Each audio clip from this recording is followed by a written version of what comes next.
Okay. Ika-52 days na every other day cardio ko sa hapon. Mali-mali pala yung bilang ko na 37 days.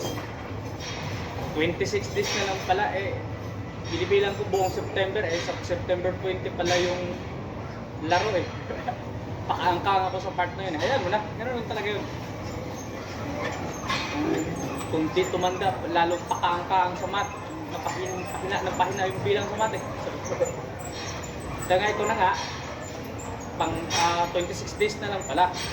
Ulitin natin, linawin natin yun. September 20, tapos 25 na ngayon. May 6 days pang natira sa August, 26 days. Yun na ngayon. Pero na yun, natandaan nyo na. Basta yun na yun. Ito na yung ika-52 days na every other day cardio sa hapon. Yun ang lagi ko sinasabi, wala naman akong maibahaging mga unique tsaka napakagandang mga informasyon na piniplex ko na dito yung consistency nga. Lahat ng bagay pagka hindi ka consistent sa gawa mo, hindi mo basta-basta makikita yung resulta, lalo na sa bodybuilding kasi ang bodybuilding wala magic. So laban nito ng sipag, tiyaga, saan pa ba, pagtitiis, basta lahat na yun na yun. Kung gusto mo magpa-size, kain, buhat ka ng buhat. Pag gusto mo mag-cutting, yun yung napakalaking problema. Magbuhat ka, nagutom. Magbubuhat kang gutom. Yun yung malaking problema pag-cutting. Hindi ka kaya sa bulking, busog ka, kaya maapaw yung enerhiya mo sa pagbubuhat. Walang problema mag-progressive overload. Bigat yung dinadagdag mo, hindi repetition. Kayang-kaya. Pagkatapos ng set, buntong hininga, inom tubig. Another set na naman. Pero pagkakating ka, maisip mo talaga yung bakit mo ginagawa ito? Para saan ba? Ano ba pinaglalaban ko? Mayroon ba akong mapapala nito? Yun yung mga yun yung maiisip mo minsan pagka talagang walang-wala na yung energy mo, bagsak na. Kaya ang panglaban doon, nandito ako kasi meron akong gustong patunayan.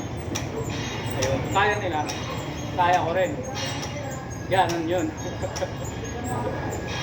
Kahit sabihin mo hindi ka mananalo o mag-champion doon sa at least nagawa mo, makipagsabayan doon sa mga elite na talagang competitors, hindi pala competitor. Yun sila, mga ano yun, dekada na yung, dekada na ng mga naglalaro.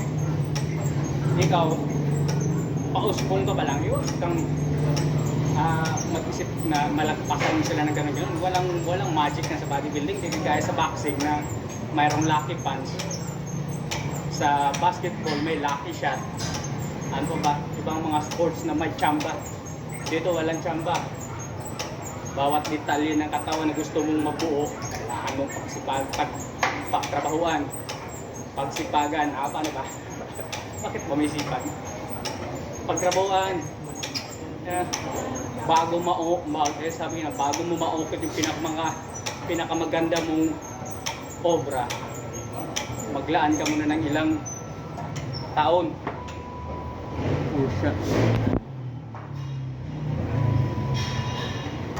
Maglaan ka muna ng ilang taon sa gym mong pabalik-balik. Ang problema pa ron, maraming factor pa. Una, genetics, recovery, nutrition, saka ano ba, pag-iwas sa lahat ng mga bisyo. Pero talaga, yung maraming distraction sa bansang Pilipinas ba naman, napakaraming okasyon. Maraming kainan. yun yung malaking problema ron. Pagka lahat ng okasyon pinapatos mo, wala yun yung napakalaking problema. Dito talaga maobliga ka talagang mag-hindi tawag ito, mag-hindi. maobliga ka talagang tumanggi. Kasi pag go ka lang ng go, bagay pagka gusto, mo lang namang magbuhat para magiging malakas. Wala rin namang balak mag-compete. Diba? Basta, wala, magiging malakas ka lang. Diba yun? Lahat ng mga patosin na. Walang patawad. Wala ka rin naman ito. Ang sayo lang naman, maunat yung katawan mo. Makadaloy na makahigil yung dugo. Magiging malakas. Ano ba? Diba? Pero huwag kayong magpapaniwala sa akin kasi chismis nga lang yun. Wala yung scientific research na back up. Basta walang scientific research, chismis yan. Pwedeng totoo, pwedeng hindi. Sa ganun lang yun. Kaya huwag kayong Saka pagka yung lahat ng chismis ko, magawa ko, mapatunayan ko, hindi na yun magiging chismis. May napaikit na, may naipakita ng ebidensya eh. Pero pagka hanggat wala pang naipakita ng ebidensya, manatiling chismis yan. Pero ano talaga yun? Kasi yun na nga. Nakabase lang tayo sa mga chismis din ng iba. Eh, pinasa natin, chismis pa rin yun. Kasi, diba naman yung ikaw mismo nag-research, ikaw mismo gumawa ng mga eksperimento. Yung resulta ng eksperimento mo, yan yung hindi chismis. Pero binasa lang natin sa ibang tao, pwede yung magiging chismis. Kasi minsan, ayon niya sa chismis na naririnig ko, bawat research may kanya-kanyang bias yan eh. Depende sa pinopromote. Yun na daw talaga yun. Magdepende yung resulta kahit doon sa kagustuhan ng nagre-research. Kaya ganun yun, napakagulo nila. Kaya kung saan ako masaya, dito lang ako. Hindi na ako makikigulo sa kanila. Bahala sila doon sa mga research nila. Yun na, pwede manood ka lang din sa mga pinagsasabi nila. Mag-research, intindihin mo lang. Kung yung sa tingin mo, pwede mong i-apply sa sarili mo, i-apply mo, observe mo kung maganda ba yung resulta, maganda ba yung response sa katawan mo. Pag nakita mo maganda, tuloy-tuloy. Ibig sabihin, nag-fit or ano ba? Nag-fit yun sa katawan mo or basta ganun. Ano lang yun? Wala. So yun na nga, kahit di ka pa mag-ano ng mga datos, makikita mo naman yung mga testimonya ng mga naunang mga bodybuilders. Hindi talaga lahat ng approach applicable sa lahat ng tao.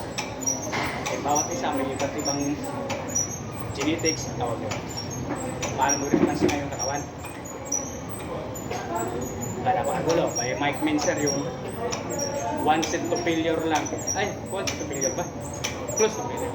One set to close to failure. Low reps pala yung sa kanya. Low reps, tapos heavyweight low reps. Yung iba, high reps. Tapos, maiksi lang yun sa kanya din. Eh, ang kay Arnold naman, 2 times a day mag-ensayo. Parang 5 hours. 2 hours a day, 4 hours, 5 hours, ganon. Ginaya yun ni Tom Platz, balik ka naman tayo kay Tom Platz. Ginaya ni Tom Platz yung workout routine, pati yung nutrition. Ang resulta nga doon na ano ni Tom Platz na hindi daw talaga niya kaya yung style ni Arnold kasi yung katawan niya hindi kagaya sa katawan ni Arnold. Yun yung sinasabi yung genetic factor na ano ba? Bigla ko nang magaling doon eh. Ayan na. Basta ganun yun. Tapos okay. Sipa tayo sa orasan. Kasi yun na nga, sa ngayon, priority na natin tulog. Kailangan makauwi tayo sa tamang oras para makatulog din sa tamang oras. Ilang minuto na ba? Okay. So, ang gulo. Basta yun na yun. Linawin ko ulit. Hindi pala, kahapon kasi sinabi ko ron sa isang video ko, 37 days to go. 26 days to go na pala, minus 10 yun. Kahapon yun eh. Ngayon, 26 na lang. Dapat 27 yun. Pakang ako pagbilang eh. Basta ganun na yun. Okay. Tama na itong chismis na to. Kita-kita na lang tayo sa September 20. So, ano yung mailabas ko, yun yung resulta ng eksperimento. Wala naman akong sinusunod na ano, basta hinuhula-hulaan ko lang lahat.